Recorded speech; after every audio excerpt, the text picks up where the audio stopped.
Alert Weather with Brian Allworth is sponsored by St. Francis Healthcare System.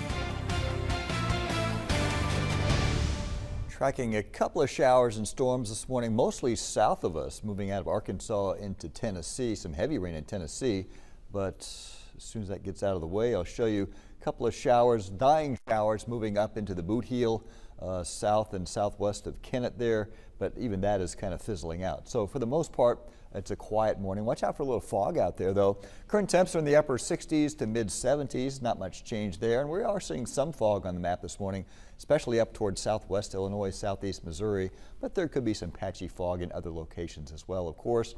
Let's see, Harrisburg at 68 degrees and a dew point of 67. That's not bad. That's about average for a mid-August morning. So what's going to happen today? Well, the pattern today looks almost exactly like it did yesterday, which means again today we are expecting a few isolated to widely scattered thunderstorms.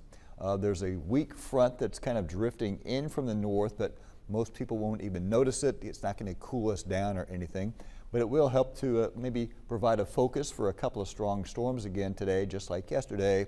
But we're still talking maybe a 30 or 40% chance, so many areas will stay dry. Highs about 90, 91, 92, just like yesterday. Heat index up around 100. I'll show you that in a few minutes.